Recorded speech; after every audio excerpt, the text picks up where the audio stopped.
வணங்கினி தொடர் அரசியல் வகுப்பில் இது 173வது நிகழ்வு. நாம் சென்ற முறை உள்வகைப்பாடு, உள் ஒதுக்கீடு, சப் கிளாசிபிகேஷன், அந்த இன்டர்னல் ரிசர்வேஷன், இதை குறித்து குறிப்பாக தோழர் தொல் திருமாவளவன் அவர்கள் தெரிவித்திருந்த சில கருத்துக்களோடு உடன்பட்டும் சில கருத்துக்களோடு முரண்பட்டும் அவரை முன்னிறுத்தி சில கருத்துக்களை முன்வைத்திருந்தோம். இன்னைக்கு நாம் இந்த சாதிவாரி கணக்கெடுப்பு என்ற இந்த தலைப்பை பற்றி பார்க்க போறோம். சாதிவாரி கணக்கெடுப்பு என்ற இந்த தலைப்பு ஒரு அறிவுசார் விவாதத்துக்குரியது மட்டுமல்ல, கல்வி புலத்தில் பேசப்படுகிற ஒரு செய்தி மட்டுமல்ல, இது நடைமுறை முக்கியத்துவம் வாய்ந்த ஒரு செய்தி. ஏற்கனவே பீகாரில் ஒரு மாநில அளவிலான சாதிவாரி கணக்கெடுப்பு நடந்து அதனுடைய முடிவுகள் வந்திருக்கு. தேர்தலில் காங்கிரஸ் கட்சி இந்தியா கூட்டணிக்கு முக்கியமாக வாக்குகளை திரட்டுவதற்கு சாதிவாரி கணக்கெடுப்பு நடத்துவோம் என்ற பரப்புரை பெரிதும் உதவியது. சாதிவாரி கணக்கெடுப்பு பற்றி ஒரு பார்வை எல்லோருக்கும் வந்திருக்கிறது. இந்த நேரத்தில் தான் தமிழக அரசு, அதாவது மு.க. ஸ்டாலின் தலைமையில் இருக்கிற திமுக அரசு சாதிவாரி கணக்கெடுப்பை பற்றி சில செய்திகளை சட்டமன்றத்தில் பேசியிருக்கிறார். அது எந்த அளவுக்கு சரி தவறு என்ன இருக்கணும் என்பதை பார்ப்பதற்கு முன்பு ஒரு அடிப்படை உண்மையை நாம் நமக்கு முன்னாலே நிறுத்திக் கொள்ளும். அதுதான் இந்த விவாதத்திற்கு பயனுள்ளதாக இருக்கும். அது என்ன என்றால், ரேசிசம், இனவாதம், இனவெறி, இன அடிப்படையிலான உயர்வு தாழ்வு, இன அடிப்படையிலான ஏற்றுதலும் தூற்றுதலும், இதற்கு ஒரு புதிய வடிவம் ஒன்று வருது. ஒரிஜினலா ரேசிசம், வெள்ளக்கார உயர்ந்தவன், கருப்பன் மட்டரகமானவன், வெள்ளை உயர்ந்தது, கருப்பு இழிவானது என்று ஒரு பார்வை. இதுதான் ஒரிஜினல் ரேசிசம். வெள்ளக்காரன் கருப்பனை தீண்ட மாட்டான், கருப்பனுக்கு உரிமை கொடுக்க மாட்டான், கருப்பனுக்கான குடியியல் உரிமைகள் மறுக்கப்படும். இது பிற்காலத்தில் இது என்னவா மாறுனுச்சுன்னா, வெள்ளையனாவது கருப்பனாவதுப்பா, எல்லாம் ஒண்ணுதான், எல்லாம் மனுஷன்தான். ஏன் இப்ப போய் நீங்க கருப்பினம் கருப்பினம் என்றெல்லாம் தனியா பேசிட்டு இருக்கிறீங்க? அமெரிக்காவிலையும் சில ஐரோப்பிய நாடுகளிலும் கருப்பின மக்களுக்கு எதிரான வன்கொடுமைகள் நிகழ்ந்த போது அங்கு ஒரு இயக்கம் தோன்றியது. அந்த இயக்கத்தில் முதல்ல என்ன சொன்னாங்க? ஆல் லைவ்ஸ் மேட்டர், அனைத்து உயிர்களும் பொருட்டாகும், மனித உயிர்களுக்கு எல்லாமே சமமான மதிப்பு இருக்கிறதுன்னு சொன்னாங்க. அது எல்லாருக்கும் ஒரு பொதுவான முழக்கமா எளிதா இருந்துச்சு. ஆனால் இங்க வெள்ளை உயிர்களுக்கு மதிப்பு கொடுக்கறது இல்லைங்கிற பிரச்சனை இல்ல. சிக்கல் எங்க இருந்து வருதுன்னா, கருப்பின இளைஞர்கள் தாக்கப்படுறாங்க, கருப்பின மக்கள் பாகுபாட நடத்தப்படுறாங்க. அதனால சரியான முழக்கம் எதுன்னா, பிளாக் லைவ்ஸ் மேட்டர், கருப்பு உயிர்கள் பொருட்டாகும். நம்ம இங்க கூட இந்த கருப்பு உயிர்கள் பொருட்டாகும் இயக்கத்தை தலித் உயிர்கள் பொருட்டாகும், முஸ்லிம் உயிர்கள் பொருட்டாகும் என்ற ஒரு இயக்கமா நடத்தணும். தமிழ்நாட்டில் அப்படிதான் அதை கொண்டுட்டு போனோம். கருப்பாவது வெள்ளையாவது என்று சொல்வது ஒரு புது வகையான இனவாதம் என்ற கருத்தை கருப்பின உரிமைக்காக போராடக்கூடியவர்கள் முன்வைக்கிறார். அது எப்படிப்பட்டது? நிறத்தை பார்த்து ஒரு இனவாதம் கடைபிடிக்கப்படுது. இவன் வெள்ளையன், இவன் கருப்பன், இவன் தோலின் நிறம் இது, அது. ஆனா நிறத்தை பார்க்காமல் அந்த பார்க்க மறுப்பதன் மூலம் ஒரு இனவாதத்தை கொண்டு வருவது. அதுக்கு பேரு கலர் பிளைண்ட் ரேசிசம்னு பேர். அந்த இனவாதிகள் நிறம் பார்க்க மாட்டார்கள். அவர்களுக்கு வெள்ளை கருப்பெல்லாம் தெரியாது. அவங்கள பொறுத்த வரைக்கும் அவங்க நிற குருட்டு இனவாதிகள், கலர் பிளைண்ட் ரேசிஸ்ட். அதுபோல ஒரு போக்கு என்ன வருதுன்னா, ஒரு நேரத்துல உச்ச நீதிமன்றத்துல மற்ற இடங்கள்ல நீதிபதிகள் ஏதோ சாதி என்பதே இல்லாத ஒன்று, அதை எதுக்கு எடுத்து வைத்துக் கொண்டு ஆடுகிறார்கள். இடஒதுக்கீட்டின் எதிரிகள் என்ன சொல்றாங்க, என்ன சொல்ல ஆரம்பிச்சிருக்கிறாங்கன்னா, பல தீர்ப்புகள்ல, பல கருத்து வெளிப்பாடுகள்ல, ஜாதியாவது ஒண்ணாவதுப்பா, எல்லா ஜாதியும் ஒண்ணுதானே அப்படின்னு பேசுறாங்க. இவங்க பேசுவதன் மூலம் என்ன பண்ண விரும்புறாங்க? மனத்தளவிலும் கற்பனையிலும் சாதி இல்லை என்ற ஒரு அனுமானத்தை எடுத்துக் கொண்டு வர்றாங்க. சாதி இல்லை என்று கற்பித்துக் கொள்றாங்க. இது cost blind casteism, colour blind racism மாதிரி காஸ்ட் பிளைண்ட் காஸ்டிசம், சாதி குருட்டு சாதியம், சாதியை பார்க்க வருகிற சாதி. சாதிகள் இருக்கும் வரைக்கும் அதுல ஆதிக்க சாதி, அடிமை சாதி, ஒடுக்கும் சாதி, ஒடுக்கப்படும் சாதி எல்லாம் இருக்கத்தான் செய்யும். அதை அங்கீகரித்து அறிந்தேற்று அதற்கு தீர்வு காணும். சாதி அடிமைத்தனத்தை ஒழிக்கணும், சாதி ஒடுக்குமுறையை ஒழிக்கணும், சாதி பாகுபாட்டை ஒழிக்கணும். சாதி அடிப்படையில் சமூக செல்வம் ஒருவருக்கு பங்களிக்கப்படுவதையும் இன்னொருவருக்கு பங்கு மறுக்கப்படுவதையும் ஒழிக்கணும். அதுதான் சாதியை ஒழிப்பதற்கான வழி. அப்படி சொல்வது சாதியம் அல்ல, அதுதான் சாதி ஒழிப்பு கொள்கை. சாதி மறுப்பு என்பது அந்த அடிப்படையில் இருக்கணும். இவை ஒடுக்குண்ட சாதிகள், இவை தாழ்த்தப்பட்ட சாதிகள், இவை ஆதிக்க நிலையில் இருக்கிறாங்க, உயர்நிலையில் இருக்கிறாங்க, இவை இடைச்சாதிகள், இவை கற்பனை அல்ல, இவைதான் உண்மை நிலவரம். நாடு இப்படித்தான் இருக்கு இருக்கு என்பதை அங்கீகரித்தால்தான் இதை மாற்றுவதற்கான முயற்சிகளை நாம் செய்யணும். நம்ம ஒரு செய்தி பார்க்கும்போது ரொம்ப வியப்பா இருக்கு. என்னன்னா, 1931 வரைக்கும், 1871 தொடங்கி பிரித்தானியர் ஆட்சி காலத்துல 1871 தொடங்கி 10 ஆண்டுக்கு ஒரு முறை சாதிவாரி கணக்கெடுப்பு நடைபெற்றது. அதற்கு பேரே socio economic caste census, SECC. இதனுடைய பேரே அதுதான். 31க்கு பிறகு 35, 37, 37, 39 2ஆம் உலக போர் வெடிச்சிடுச்சு. அதனால 41ல இந்த சாதிவாரி கணக்கெடுப்பு நடத்தப்படல. சாதிவாரி கணக்கெடுப்புன்னு சொல்வது சாதி கணக்கெடுப்பு மட்டுமல்ல, சாதி, மதம், சொத்து, கல்வி, அனைத்து விதமான செய்திகளையும் திரட்டுவாங்க. குடியிருக்கிற பகுதி, குடும்பத்தினுடைய பின்னணி, எல்லா செய்திகளையும் திரட்டுவாங்க.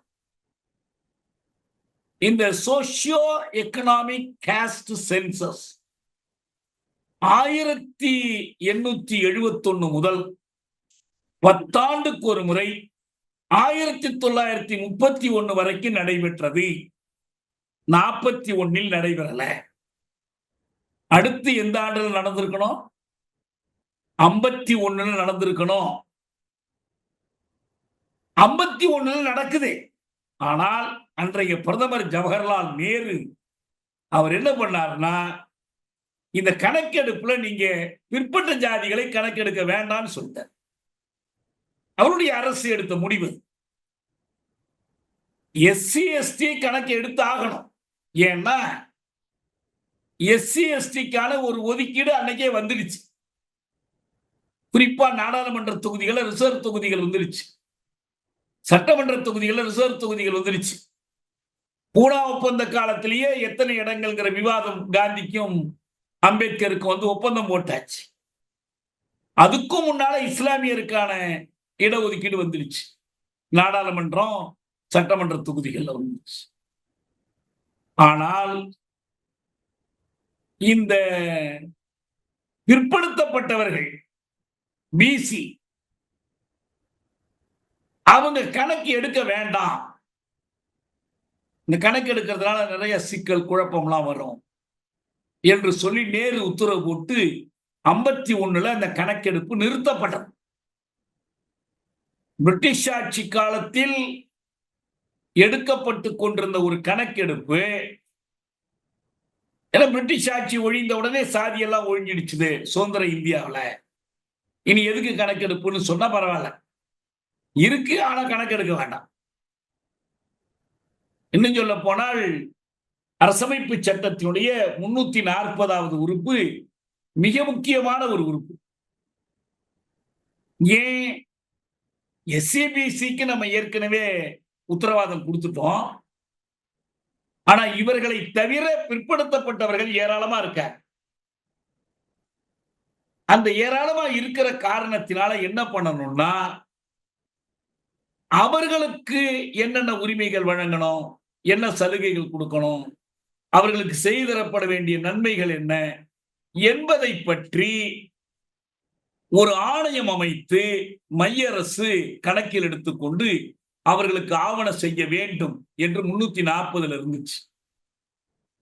ஆனா அந்த 340 அடிப்படையில் செயல்படுவதாக இருந்தால் அதற்கான தரவுகள் வேண்டும்.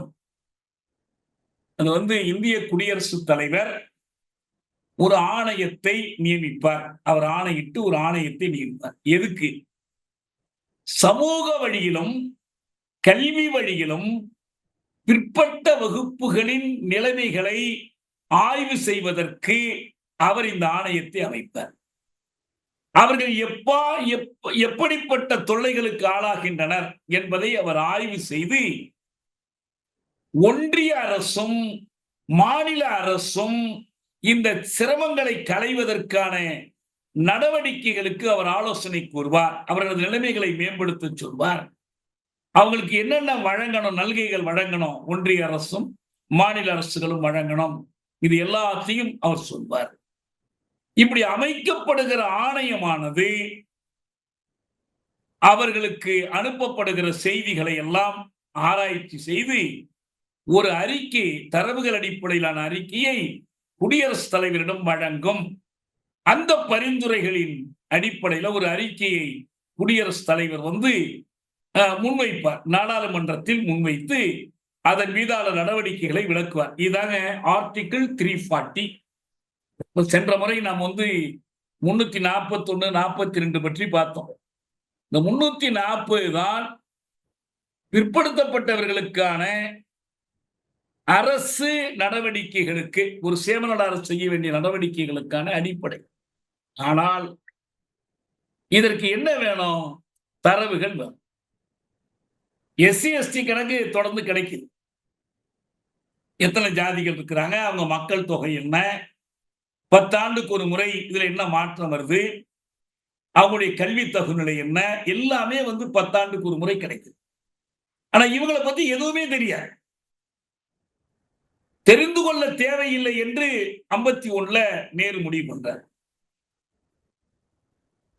இன்னும் சொல்ல போனால் இந்த 340வது உறுப்பின்படி பிற்படுத்தப்பட்டவர்களுக்கான ஆணையத்தை உருவாக்கவும் விசாரணைகளை நடத்தவும் தவறிய காரணத்தை முக்கிய காரணமாக சொல்லி அம்பேத்கர் நேரு அரசாங்கத்திலிருந்து பதவி விலகினார். அவர் சொன்ன 4 காரணங்களில் இது மிக முக்கியமான காரணம். அமைச்சரவையில முடிவெடுக்கக்கூடிய இடத்துல தனக்கு இடம் கொடுக்கலங்கிறது, இந்து சட்ட தொகுப்புக்கு ஆதரவு கொடுப்பதா சொல்லிட்டு ஏமாற்றி விட்டார்கள்ங்கிறது, ஒரு காஷ்மீர், இது ஒரு காரணம். இந்த பிற்படுத்தப்பட்டவர்களுக்கான, இன்னும் சொல்ல போனால் அம்பேத்கரை பற்றி சொல்லுகிற போது ஒரு எஸ்சி எஸ்டிக்காக உழைத்தவர் மட்டுமல்ல, எல்லாத்தையும் விட முக்கியமாக பிற்படுத்தப்பட்டவர்களுக்காக இந்த 340வது உறுப்பு எழுதுவதற்கும் 340 செயல்படுத்த மறுத்ததற்காக நேரு அரசாங்கத்துக்கு எதிர்ப்பு தெரிவித்து பதவி விலகியதன் மூலம் பிற்படுத்தப்பட்டோர் இடஒதுக்கீட்டுக்கான போராட்டத்தை அம்பேத்கர் அப்படித்தான் தொடங்கி வச்சார். அப்ப 51, 61, 71, 81, 91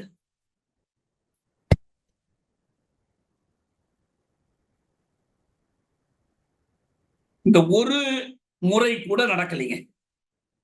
தொடர்ந்து நடந்துச்சு. 10 ஆண்டுக்கு ஒரு முறை மக்கள் தொகை கணக்கெடுப்பு நடந்துச்சு. ஆனால் இந்த பிற்படுத்தப்பட்டவர்களை பற்றி கணக்கெடுப்பே கிடையாது. எந்த அரசாங்கமும் செய்யல. காங்கிரஸ் அரசாங்கம், ஜனதா அரசாங்கம் யாரும் செய்யல. 2001 செய்ய வேண்டிய ஒரு அவசியம் வந்துருச்சு. ஏன்? மண்டல் குழு பரிந்துரை வந்தாச்சு. மண்டல் குழு பழைய கணக்குகள், அவ்வப்போது கிடைத்திருக்கிற புள்ளி விவரங்கள், சதவீத கணக்குகள், இதை வச்சுதான் அவங்க ஒரு தோராயமான கணக்கு போடுறாங்க. அவங்க உறுதியா தெரிஞ்சு போடுறாங்க. என்ன போடுறாங்கன்னா, நம்ம சொல்லக்கூடிய விழுக்காடு என்பது இந்த மக்கள் தொகையோடு ஒப்பிட்டால் கிட்ட கூட போக முடியாதுன்னு அவங்களுக்கு தெரியும். ஆனால் சரி, அதையாவது முதல்ல கிடைக்கட்டும். அதுவும் குறிப்பா இந்திய அரசு பணிகள்ல இவங்களுக்கு ஏதாவது ஒண்ணு கிடைக்கணும்னு அந்த 27 விழுக்காட்டை அவங்க கொடுக்குறாங்க. அப்பயும் மண்டல் என்ன சொல்றாரு? இந்த 27 விழுக்காடு இப்ப கொடுக்க தொடங்கினா உண்மையிலேயே அரசு பணிகளில் இவர்கள் 25 விழுக்காட்டை எட்டுவதற்கு இன்னும் 25 ஆண்டுகளாகும். 27% கொடுக்க ஆரம்பிச்சுங்கன்னா எடுத்தோன 5%, 4% சேர ஆரம்பிச்சு கொஞ்சம் கொஞ்சமா உயர்ந்து 27 உண்மையிலேயே அடைவதற்கு 25 ஆண்டுகள் ஆகும். அதையும் உடனே செயல்படுத்தல. மண்டல் செல்லுமா செல்லாதா என்ற வழக்கு போடப்பட்டு 92ல இந்திரா சாணி தீர்ப்பின் மூலம் மண்டல் பரிந்துரை செல்லும்னு சொல்லிட்டாங்க. அதோட வேறு சில பகுதிகள் இருக்கு. அது நம்ம ஏற்கனவே பேசிட்டோம். அந்த கிரிமி லேயர்னு நரசிம்மராவ் கொண்டு வந்த உத்தரவு, அப்புறம் 10 விழுக்காடு பொருளாதார அடிப்படையிலான இடஒதுக்கீடு, அதெல்லாம் செல்லாதுன்ட்டாங்க. ஆனா இது வந்துருச்சு. மண்டல் குழு பரிந்துரை அடிப்படையில் செல்லும் தீர்ப்பு கொடுத்தாச்சு. அப்ப இதை செயல்படுத்தும் போது மீண்டும் அதே மாதிரி தரவுகள் தேவை. அப்ப என்ன செஞ்சிருக்கணும்? 2001 இந்த கணக்கெடுப்பு நடந்திருக்கணும். 2001 நடக்கல. அப்ப உறுதிகள் கொடுத்தாங்க, நாங்கள் வந்தால் இந்த கணக்கெடுப்பு நடத்துகிறோம் என்று காங்கிரஸ் சார்பில் கொடுத்து 2011 வர்றாங்க. 2011 மன்மோகன் சிங் பிரதமராக வர்றார். அவங்க நாடாளுமன்றத்திலே ஒரு தீர்மானம் இயற்றுறாங்க, சாதிவாரி கணக்கெடுப்பு எடுக்கணும்னு சொல்லி. அந்த அடிப்படையில் 2011 கணக்கு எடுத்தாகிவிட்டது. சுதந்திர இந்தியாவில் முதல் சாதிவாரி கணக்கெடுப்பு 2011 எடுக்கப்பட்டது. இந்த கணக்கு எடுத்ததற்கு பிறகு இதை வெளியிடுவதா இல்லையா என்ற ஒரு விவாதம் வருது அமைச்சரவைக்குள்ள. அந்த விவாதத்தில் வெளியிடுவது இல்லை என்று அமைச்சரவை முடிவெடுக்கும். ஏன்னா இது நிறைய குழப்பங்கள் விளைவிக்கும். சில அமைச்சர்கள் வெளியிடவா, சில அமைச்சர்கள் இன்று வரை அது வெளியிடப்படலை. 2011 கணக்கெடுப்பினுடைய SC ST பகுதி மட்டும்தான் வெளியே வந்திருக்கு. இந்த மொத்த கணக்கு இதுல வரல. அதுக்கு அவங்க அந்த கணக்கெல்லாம் தப்பா கொடுத்துட்டாங்க. சரியா? அதாவது பிற்படுத்தப்பட்டவர்களை கணக்கெடுப்பதில் நிறைய சிக்கல்கள் இருக்கு. ஏன்னா ஜாதிகள், உச்சாதிகள், சாதிகளுக்குள் இருக்கிற கோத்திரங்கள், இப்படி பல இது இருக்கு. குடும்ப பெயர்கள் பல விதமா வரும். ஒருவருக்கு ஜாதி பெயரா இருக்கும், இன்னொருத்தருக்கு அது கோத்திர பெயரா இருக்கும். இந்த குழப்பங்கள்லாம் உண்டு. இப்ப 2-3 ஜாதிகள் சேர்ந்து ஒரே பெயரால் அறியப்படுறதெல்லாம் இருக்கு. ஆனா குழப்பம் இருக்குங்கிறதையா செய்யாம இருக்க முடியாது. அது உரிய மானிடவியல், சமூகவியல் அறிஞர்களை கொண்டு ஒரு பட்டியலிட்டு கொடுத்து அப்படி பண்ணணும். இப்ப கடைசியா பீகார்ல பண்ணும்போது தெளிவா பண்ணாங்க. மொத்தம் இத்தனை சாதிகள்னு ஒரு கணக்கு எடுத்து இதுக்குள்ள வராம யாராவது ஒருத்தர் இருந்தாருன்னா அவரை மற்ற சாதிகள்னு கணக்குல சேர்த்துக்கிட்டாங்க. அதுக்காக வேண்டி 4000க்கு பதில் 4 லட்சம் ஜாதின்னு ஆயிடாது. எல்லாரும் ஆளுக்கு ஒரு சாதி சொல்றதுனால அப்படி ஒன்றும் ஆயிடாது. ஆனா அப்படியெல்லாம் நடந்துச்சு. அந்த 2011க்கு பிறகு 2021ல வந்திருக்கணும். ஆனால் கொரோனா வந்துருச்சுன்னு காரணம் காட்டினாங்க. எதையும் செய்யல. பாஜகவை பொறுத்த வரைக்கும் அவங்க இந்த கணக்கெடுப்பு நடத்துவதாக உறுதி கொடுக்கல. இந்த தேர்தலில் கூட காங்கிரஸ் தான் சொன்னாங்க, நாங்க சாதிவாரி கணக்கெடுப்பு நடத்துறோம் என்று. சாதி ஏதோ மனிதர்களை கூறு போடுவது, வகைப்படுத்துவது என்ற கருத்தோடு தான் இதை அணுகிறார். உண்மை என்னன்னா, அது யாரு இந்த கணக்கெடுப்பை எதிர்க்கக்கூடியவர்களாக இருக்கிறாங்கன்னா, உயர் சாதியினர் தான் பெரும்பாலும்.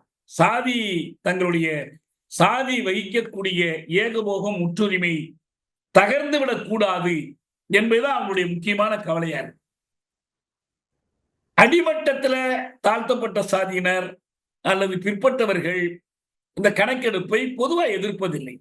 அவங்க இந்த கணக்கெடுப்பு நடக்கட்டும் தான் கருதுறாங்க. எங்கேயும் அவங்களுக்கு இதனால பாதகம் என்று அவங்க கருதுறதில்லை. இந்த சூழ்நிலையில் தான் இந்திய அரசு கணக்கெடுப்பு நடத்தல. 51 இருந்து அவங்க கடைபிடிக்கிற கொள்கை கணக்கெடுப்பு நடத்துறது இல்லை. மக்கள் தொகை கணக்கு நடத்தலாம், ஆனால் ஒரு முழுமையான சாதிவாரி கணக்கெடுப்பு நடத்துவது இல்லை என்பது இந்திய அரசு எடுத்த முடிவு. இதுல ஒரே ஒரு மாற்றம் 2011 வந்து அது வெளிவரல. அதனால சுதந்திர இந்தியாவில், குடியரசு இந்தியாவில் ஒரு முழுமையான சாதிவாரி கணக்கெடுப்பு நடந்தது இல்லை. ஆனால் சாதிகள் அடிப்படையிலான பல வேலை திட்டங்கள், நலத்திட்டங்கள், இடஒதுக்கீடுகள் நடந்துகிட்டு தான் இருக்கு. அது முழுமையடைந்ததல்ல, சரியான தரவுகள் அடிப்படையில் மேற்கொண்டதல்ல. அது எந்த அளவு சரியா இருக்கும், சரியா இல்லைன்னு சொல்ல முடியாது. என்ன மாற்றங்கள் ஏற்பட்டிருக்கு? சாதிகளுடைய தொகையில் என்ன மாற்றம், விழுக்காட்டில் என்ன மாற்றம்? ஒருவேளை ஒரு சில பிற்பட்ட சாதிகள் இந்த இடைக்காலத்தில் ஏற்பட்ட சமூக பொருளியல் மாற்றங்களால் பிற்பட்ட தன்மையிலிருந்து விடுபட்டு விட்டார்களா, அல்லது பிற்பட்ட சாதிகளில் ஒரு சிலவற்றுக்கு சமூக பொருளியல் பாதிப்புகளால் மிகவும் பிற்பட்டவர்களாக மாறிவிட்டார்களா? எதுவுமே தெரியாது. எந்த அடிப்படையிலும் இல்லாமல் குருட்டுத்தனமான அடிப்படையில் தான் இது நடக்குது. இந்த பின்னணியில தான் சாதிவாரி கணக்கெடுப்பு என்ற கோரிக்கை வலுவாக உருவாயிருக்கு. இப்ப என்ன வாய்ப்பு நமக்கு? இந்திய அரசை பொறுத்தவரை சாதிவாரி கணக்கெடுப்பு நடத்துவது இல்லை என்ற முடிவில் உறுதியா இருக்கிறாங்க. பீகார்ல மட்டும் கணக்கெடுப்பு நடத்தும் போது சட்டமன்றத்தில் அவங்க எதிர்கட்சியா இருந்தாங்க. ஆனால் அவர்களும் சேர்ந்து ஒரு மனதா ஆதரிச்சாங்க. ஏன்னா அதை விட்டு அவங்க விலகி நிற்க விரும்பல. அதை வச்சாலும் நம்ப முடியாது. ஆனா ஒரு அகில இந்திய அளவில் கணக்கெடுப்பு நடத்துவது இல்லை என்பதில் தெளிவா இருக்கு. சரியில்லை, நடத்த சொல்லி கேட்கணும். அதுல ஒன்றும் தப்பு கிடையாது. அவங்க நடத்துறது நல்லது. ஆனா இந்திய அரசை அப்படி நம்ம கட்டாயப்படுத்தி நெருக்கி நிர்பந்தித்து, இன்னும் சொல்ல போனால் எதிர்கட்சிகள் தரப்புல கூட காங்கிரஸ் அதை வலியுறுத்துது. மற்ற கட்சிகள் எந்த அளவுக்கு வலியுறுத்துறாங்கன்னு தெரியல. அப்படி இருக்கும்போது ஒரு நல்ல வாய்ப்பு நமக்கு என்னன்னா, தமிழக அரசு அந்த கணக்கெடுப்பை நடத்தலாம். தமிழக அரசே நடத்தலாம். இன்னும் சொல்ல போனால் நடத்துவதுதான் மிகவும் சரியானது, மிகவும் பொருத்தமானது. சமூக நீதி கூட்டமைப்புன்னு அகில இந்திய அளவில் வச்சிருக்கிறாங்க. அதுக்கும் தமிழக முதலமைச்சர் தான் தலைமை தாங்குறாரு. இதை சமூக நீதி சார்ந்த அரசு, அதனாலதான் திராவிட மாடல் அரசுன்னு சொல்றாங்க. பெரியாருக்கு கொண்டாடுறாங்க, அம்பேத்கரை கொண்டாடுறாங்க. அப்ப சமூக நீதி சார்ந்து இந்தியாவில் எடுக்க வேண்டிய அடுத்த உடனடி நடவடிக்கை சாதிவாரி கணக்கெடுப்பு தான். இதை தமிழக அளவில் செய்வதற்கான வாய்ப்பு தமிழக அரசுக்கு இருக்கு. ஆனா என்ன சொல்றாங்க தமிழக அரசு? இந்த ஜூன் 26ஆம் தேதி சட்டப்பேரவையில ஒரு விவாதம் வந்துச்சு. என்ன பாமகவை சேர்ந்த சட்டமன்ற உறுப்பினர் ஜி.கே. மணி இந்த வன்னியருக்கான தனி ஒதுக்கீடு நீங்க கொடுக்கணும்னு கேட்கிறார். நீங்கள் சாதிவாரி கணக்கெடுப்பை நீங்களே நடத்தலாம், ஆனா நடத்தாமலே கூட கொடுக்கலாம் அவங்களுக்கு நடத்துறீங்களோ இல்லையோ எங்களுக்கு கொடுங்கன்னு கேட்கிறாங்க. அந்த நேரத்தில் சாதிவாரி கணக்கெடுப்பை தமிழக அரசு நடத்தாது என்று ஸ்டாலின் அறிவிக்கிறார். மத்திய அரசு நடத்த வேண்டும் என்று நாங்கள் ஒரு தீர்மானம் கொண்டு வருகிறோம், நீங்களும் ஆதரியுங்கள் என்று கேட்கிறார். ஏற்கனவே நடந்த வரலாற்றை சொல்றார். 1871 இருந்து 31 வரைக்கும் நடந்தது. அதுக்கு பிறகு 41ஆம் ஆண்டு பிரிட்டானிய அரசு அதை செய்யாமல் விட்டது. அதுக்கு பிறகு 51 இருந்து இது 10 ஆண்டுக்கு ஒரு முறை நடந்தாலும் சாதிவாரி கணக்கெடுப்பாக அது நடத்தப்படல. இந்த செய்தியெல்லாம் அவர் சொல்றார். சொல்லிட்டு என்ன சொல்றாருன்னா, 2011 காங்கிரஸ் அரசு நடத்தியது, ஆனால் அது வெளியிடப்படல. ஏன்னா வீரப்ப மொய்லி, ஜெய்பால் ரெட்டி, ஃபருக் அப்துல்லா, கபில் சிபல் இந்த விவரத்தை வெளியிடணும்னு சொன்னாங்க. சிதம்பரம், ஆனந்த் சர்மா, சரத் பவார் வெளியிடக்கூடாதுன்னாங்க. இந்த பிரச்சனையை முடிவு காண்பதற்கு சிறப்பு அமைச்சரவை கூட்டப்படும்னாங்க. அதோட அவங்க ஆட்சி முடிவுக்கு வந்துருச்சு. ஆனா 2011 சாதிவாரி நடந்த கணக்கெடுப்பு வெளியிடப்படல. இந்த கணக்கெடுப்புல ஒண்ணே ஒண்ணு செஞ்சான் பாஜக. 2015 இதே 2011 சென்சஸை எடுத்து மதம் வாரியான கணக்கை மட்டும் வெளியிட்டாங்க. அவங்க அரசியலுக்காக செஞ்சாங்க. மதங்கள்ல எவ்வளவு பேர் இருக்கிறாங்க, ஆனா ஜாதி கணக்கெடுப்பை மட்டும் அவங்க வெளியிடல. 2024 காங்கிரஸ் கட்சி அவங்க தேர்தல் அறிக்கையில் வெளியிட்டாங்க. இப்ப இந்த பின்னணியில தான் ஸ்டாலின் என்ன சொல்றாருன்னா, மத்திய அரசுக்கு தான் அந்த அதிகாரம் இருக்கு. எதுக்கு? சாதிவாரி கணக்கெடுப்பு பற்றிய அதிகாரம். இதற்கு முதல் பட்டியல் இந்திய அரசமைப்பு சட்டத்தினுடைய 7ஆம் அட்டவணை. இதான் அதிகார பகிர்வு பற்றிய அட்டவணை. ஸ்டேட் லிஸ்ட் என்கிற மாநில பட்டியல், யூனியன் லிஸ்ட் என்கிற ஒன்றிய பட்டியல், அப்புறம் பொது பட்டியல். இந்த ஒன்றிய பட்டியல் முதல் பட்டியல்ல 69 வரிசை எண் 69, அப்புறம் 94 இது ரெண்டும் தான் மக்கள் தொகை கணக்கெடுப்பு பற்றி இருக்கிற 2 அதிகார இனங்கள். இதுதான் நாடாளுமன்றத்தில் சட்டம் இயற்றுவதற்கான அதிகாரத்தை கொடுக்குது. எனவே நமக்கு இந்த அதிகாரம் இல்லை, இது ஸ்டாலின் சொன்னது. எனவே அவர்களே செய்யட்டும், அவங்க செய்யணும், நம்ம கோரிக்கை வைக்கிறோம் அப்படின்னு சொல்றாங்க. இதை சட்ட அமைச்சர் ரகுபதியும் ஆமாம், முதல்வர் சொல்வது போலத்தான் நிலைமை இருக்கு. ஏற்கனவே மாநில அரசு ஒரு கணக்கெடுப்பு நடத்தியதுன்னா பீகார் அரசு நடத்தியது. ஆனால் அந்த கணக்கெடுப்பு செல்லாது, அப்படி மாநில அரசு கணக்கெடுக்க முடியாது என்று நீதிமன்றம் தீர்ப்பளித்து விட்டது அப்படின்னு ஸ்டாலின் சொல்றார். ஆமாம், நீதிமன்றம் அதை தடை செய்து விட்டது, தெரியாதா உங்களுக்குன்னு ரகுபதியும் கேட்கிறார்.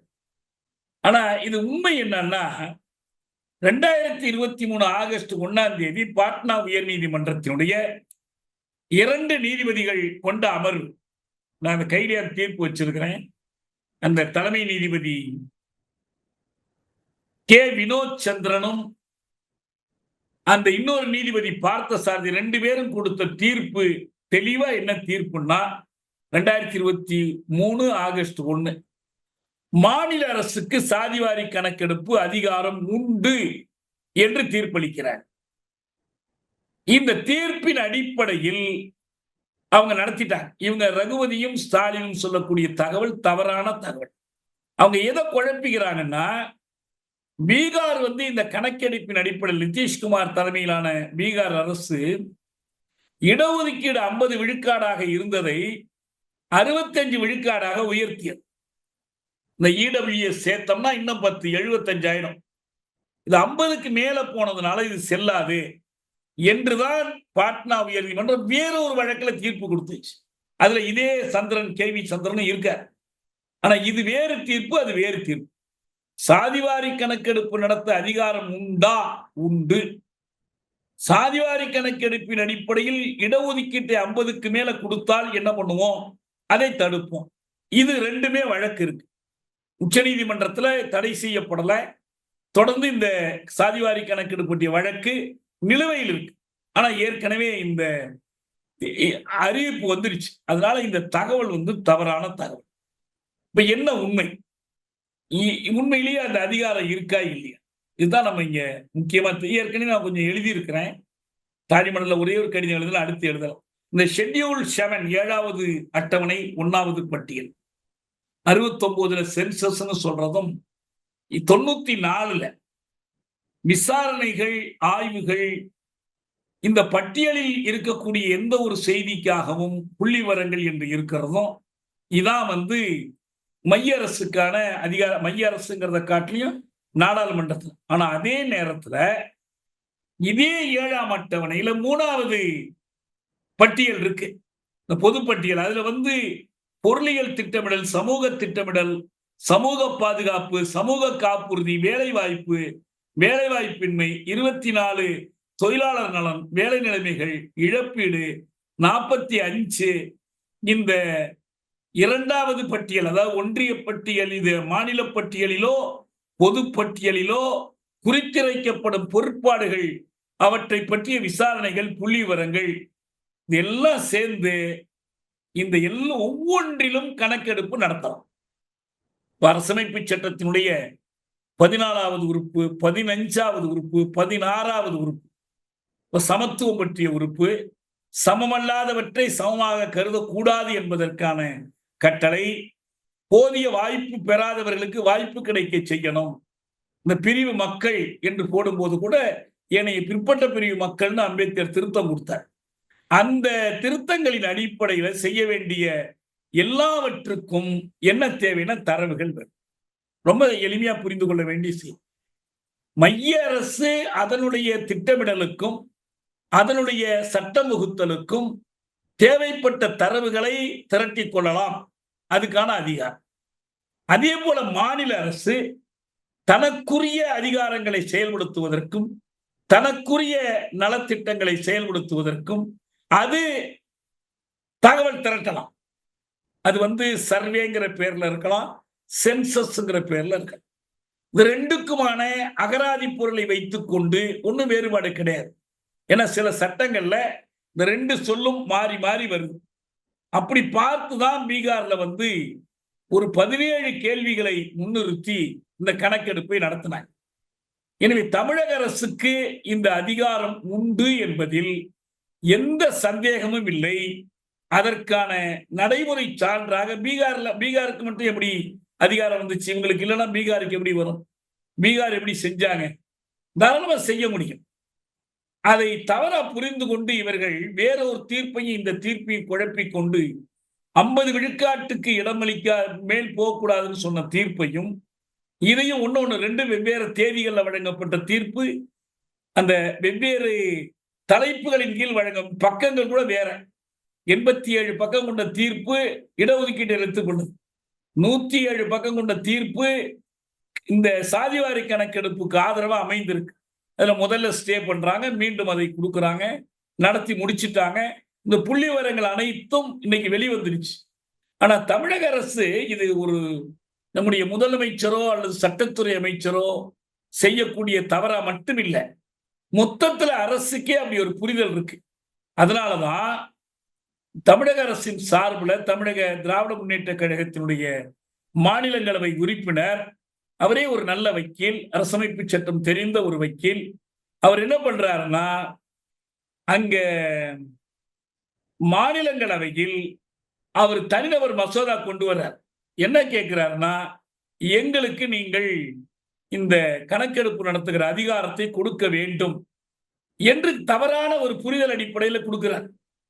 அந்த புரிதல் அடிப்படையில் அவர் என்ன கேட்கிறார்னா, நாங்கள் எங்களுக்கு இதை நடத்தி கொள்வதற்கு அதுக்கு ஒரு தனிநபர் மசோதா கொண்டு வர்றார்.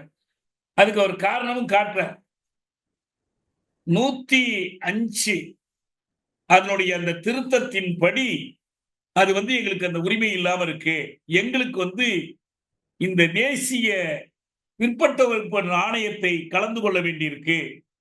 102வது திருத்தம் மத்திய அரசு ஆணையம் போல ஒரு மாநில அரசு ஆணையத்திற்கு இடம் கொடுத்திருக்கு.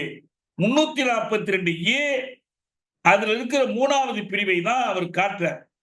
அதாவது ஒவ்வொரு மாநிலமும் யூனியன் பிரதேசமும் சட்டப்படி ஒரு பட்டியலை தயாரிக்கலாம் என்று சொல்லி இருக்கு. ஆனால் மைய அரசினுடைய பட்டியலிருந்து இது வேறுபட்டதாகவும் இருக்கலாம் என்று சொல்லி இருக்கு. இவர் என்ன சொல்றாருன்னா, இந்த பட்டியலை தயாரிக்கணும்னா நாங்கள் கணக்கெடுப்பு நடத்தணும்.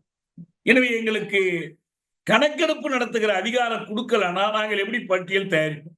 எனவே கொடுக்கணும்னு சொல்றார். உண்மை என்னன்னா ஏற்கனவே அந்த அதிகாரம் அவர்களுக்கு இருக்கு. இந்த அதிகாரத்தை மறுத்து இந்த அதிகாரம் இல்லை, இந்த தீர்ப்பை தமிழக அரசு கணக்கில் எடுத்துக்கொள்ளவே இல்லை. பீகார் பாட்னா உயர் நீதிமன்றத்தினுடைய தீர்ப்பை இதுல இவங்க அந்த ஒவ்வொன்றுக்கும் இந்த ஏன் இல்லைங்கிற காரணமா எல்லாத்துக்கும் ஒரு தெளிவான மறுப்பை சொல்லிட்டாங்க. இந்த தீர்ப்பினுடைய சில முக்கிய பகுதிகள் ஒரு சாதி பற்றிய புரிதலுக்கும் சாதிவாரி கணக்கெடுப்பு இல்லாமல் இந்த ஒடுக்குண்ட மக்களுக்கான உரிமைகளை சலுகைகளை பெற்றுத்தர முடியாது என்பதற்கும் ஒரு தெளிவான ஆவண சான்றாக இந்த தீர்ப்பு இருக்கு. அந்த தீர்ப்பினுடைய முதல் வாக்கியம் நான் முதல்ல கூட பலமுறை படிச்சு காட்டியிருக்கேன். ரொம்ப ஆழமான பொருள் கொண்டது. அவங்க என்ன சொல்றாங்க, மாநில அரசு சாதிவாரி கணக்கெடுப்பு நடத்துகின்ற இந்த செயல், இதை எதிர்த்துதான் இந்த நீதி பேராணை விண்ணப்பங்கள் தாக்கல் செய்யப்பட்டது. இப்படி சாதிவாரி கணக்கெடுப்பு நடத்துவது என்ற இந்த முடிவும், இந்த முடிவை பல காரணங்களுக்காக மறுத்து தொடரப்பட்டிருக்கிற இந்த வழக்கம் எதை வெளிப்படுத்துகிறது என்றால், சமூகத்தின் மேற்பரப்பிலிருந்து சாதியை ஒழிப்பதற்கு பல முயற்சிகள் செய்திருந்த போதிலும் சாதி உண்மையாகவே நீடித்திருக்கிறது, அது மறைய மறுக்கிறது என்பதைத்தான் நிரூபிக்கிறது. ரெண்டு செய்தி. இப்படி ஒரு கணக்கெடுப்பு நடத்துகிற முடிவை எதை காட்டுதுன்னா, சாதி என்பது கற்பிதம் அல்ல, கற்பனை அல்ல, அது மனப்பிரமை அல்ல, யதார்த்தமா இருக்கு. அது ஒரு குத்துக்கல்லு மாதிரி நிக்குது, உறுதியா நிக்குது, முப்பரிமாணத்துல நிக்குது. அதற்கு சான்று. இன்னொன்னு என்ன, இப்படி ஒரு கணக்கெடுப்பு நடத்தாதே நீங்க கொஞ்சம் பேர் வழக்கு போடுறாங்க பாருங்க. ஒரு 7-8 அமைப்புகள், தனி மனிதர்கள், இவங்கெல்லாம் வழக்கு போட்டு வழக்கு நடத்துற. இந்த ரெண்டுமே எதை காட்டுதுன்னா, சாதி ஒழியவில்லை என்பதை காட்டுது. அப்படிதான் இந்த இதை தொடங்குறாங்க. தொடங்கிட்டு அவங்க சொல்றாங்க, இந்த பீகாரில் இப்படி ஒரு கணக்கெடுப்பு நடத்தியதன் மூலம், இந்த கணக்கெடுப்பு கூடாதுன்னு சொல்றவங்க சொல்லக்கூடிய காரணம் இருக்கு பாருங்க, அந்த காரணத்தை சொல்றாங்க. பீகார் சமுதாயத்தில் பீகார் அரசு சாதியை திணித்து விட்டது. சாதி அது வரைக்கும் இல்லாம இருக்கு, நீங்க கணக்கெடுப்பு நடத்தினதன் மூலம் திணித்துட்டீங்க. எனக்கு என்ன நினைவுக்கு வருதுன்னா, அருண் ஷோரி எக்ஸ்பிரஸ்ல ஒரு முறை எழுதினார், V P Singh and Mandal have created the caste system எழுதினார். விஸ்வநாத் பிரதாப் சிங்கும் மண்டலும் சாதியை தோற்றுவித்து விட்டார்கள். அதாவது சாதியெல்லாம் ஏற்கனவே இல்லை, இவங்க தோற்றுவித்து விட்டார்கள். அது போலதான் இவங்க வாதிடுறாங்க. இந்த கணக்கெடுப்பு நடத்துவதன் மூலம் நீங்கள் தோற்கடி இந்த இதை கொண்டு வந்துட்டீங்க. அந்த இடத்துல ஒண்ணு ஒப்பிடுறாங்க. என்னன்னா, என்னென்னலாம் கேட்கலாம் இந்த கணக்கெடுப்புல. முதல்ல 3 இருக்கு முக்கியமா. 1, நீங்க என்ன சாதின்னு கேட்கிறேன். 2, நீங்க என்ன மதம்னு கேட்கிறேன். 3, உங்களுக்கு என்ன வருமானம்னு கேட்கிறேன். ரைட். இப்ப இது ஒவ்வொருத்தரும் உண்மை பேசுவாங்களா, துல்லியமா சொல்றாங்களா இல்லையா, அது அப்புறம். ஏன்னா இங்க ஒவ்வொருத்தருக்கும் தனித்தனியா சலுகை பண்ணுவதற்கான கணக்கெடுப்பு அல்ல. சமுதாயத்துல எவ்வளவு பேர் என்ன சாதியை சேர்ந்தவர்கள் இருக்கிறாங்க, அவங்க பொருளியல் நிலவரம் என்ன என்ற ஒரு தோராயமான மதிப்பீடு தான். நீங்க என்ன சொல்றதுனால உங்களுக்கு சலுகையும் கிடைக்காது, இல்லது ஒரு தண்டனையும் கிடைக்க போறதில்லை நீங்க என்ன சொன்னாலும். அப்ப அரசு சமூக பகுப்பாய்வு செய்வதற்காக இந்த கணக்கு எடுக்குது. அதுல முக்கியமா பார்க்கிறது, அவங்க வாதம் ஒரு அழகான வாதம் வைக்கிறாங்க. என்ன வைக்கிறாங்கன்னா, மதம் என்னன்னு கேட்டா நீங்க எந்த மதத்தை சேர்ந்தவரோ அதை சொல்லலாம், அல்ல வேற ஒரு மதத்துல இருந்து மதம் மாறி இருக்கிறீங்களா அந்த மதத்தை சொல்லலாம், இல்ல உங்களுக்கு எந்த மதமுமே நம்பிக்கை இல்லையா அதையும் சொல்லலாம். அதை அப்படியே பதிவு பண்ணிக்குவாங்க. இந்து, கிறிஸ்தவர், பௌத்தர் அல்லது மதம் இல்லாதவர் பதிவு பண்ணிக்கலாம். ஆனால் சாதி அப்படி இல்லை. சாதியை பொறுத்த வரைக்கும் நீங்கள் ஒரு சாதியை குறிப்பிட்டு சொல்லணும். நீங்க சொல்லலன்னா மத்தவங்க சொல்றதை கேட்டு தெரிஞ்சுக்குவாங்க. நான் மதமில்லாதவன் என்று சொல்வது போல சாதி இல்லாதவன் என்று பதில் சொல்ல முடியாது. அப்படி சொன்னாலும் அது பதியப்படாது. இதான் இந்த வித்தியாசம். நம்ம சாதாரண பேச்சிலேயே சொல்லுவோம். சாதி மத பேதங்களை களைந்து இந்த ரெண்டும் நமக்கு ஒண்ணா இருக்கு. சாதி மனுஷன மனுஷன் வேறுபடுத்துது. மதமும் மனுஷன மனுஷன் வேறுபடுத்துது. குருதி பிரிவுகள்ல இது முதலியார் பிரிவு, இது வன்னியர் பிரிவுன்னு இல்ல. அதே போல இந்து பிரிவு, கிறிஸ்தவ பிரிவுன்னு இல்ல. கிறிஸ்தவனுக்கும் அதே ரத்தம், இந்துக்கும் அதே ரத்தம். இதை வைத்துக் கொண்டு என்ன பண்றோம்? ரெண்டுமே அறிவுக்கு ஒவ்வாது. ஆனால் மதம் என்பது உங்கள் நம்பிக்கை சம்பந்தப்பட்டது. நீங்கள் ஒரு மதத்திலிருந்து இன்னொரு மதத்திற்கு மாறலாம். நீங்கள் உங்கள் நம்பிக்கையிலிருந்து விடுபடும் போது அந்த மதத்திலிருந்து விடுபடுகிறீர்கள். ஆனால் சாதி நம்பிக்கை சார்ந்ததல்ல. அது பரம்பரையாக வருவது, பிறப்பினால் வரும். ஒரு சாதிக்குள்ளேயே 2 மதங்கள் இருக்கலாம். நாடார்களுக்குள்ள கிறிஸ்தவர்கள் இருக்கிறாங்க, இந்துக்கள் இருக்கிறாங்க. சாதியத்தை அனுமதிக்கக்கூடிய இந்து மதத்தை சேர்ந்தவராக இருக்கலாம். சாதியத்தை தத்துவத்தில் அனுமதி கொடுக்காத கிறிஸ்தவ இஸ்லாமை சேர்ந்தவராக இருக்கலாம். ஆனால் சாதி உங்கள் பிறப்பின் அடிப்படையில் உங்களோடு ஒட்டி வரும். அதை நீங்கள் களைய முடியாது. நீங்க உணர்வு சார்ந்து விடுபடுவது வேறு. ஆனா சமூக வாழ்க்கையில் அதை சார்ந்து விடுபட முடியாது. ஏன்னா நீங்க ஏழையா பணக்காரனாங்கிறத உங்க சாதி தீர்மானிக்குது. நீங்க உடல் உழைப்பாளியா மூளை உழைப்பாளியா என்பதை உங்கள் சாதி தீர்மானிக்குது. நீங்கள் நிலமுடையவரா நிலமில்லையாதவரா என்பதை உங்கள் சாதி தீர்மானிக்குது. நீங்கள் உடல் உழைப்பா என்பதை மட்டுமல்ல, அதற்குள் அசுத்தமில்லாத தூய்மையற்ற உழைப்பில் ஈடுபடுகிறீர்களா அல்லது நாசுக்கான பணிகளை செய்கிறீர்களா, இது எல்லாத்தையும் சாதி தீர்மானிக்கிறது மொத்தத்தில் என்கிற போது மதம் இல்லை என்று சொல்வது போல சாதி இல்லை என்று சொல்ல முடியாது.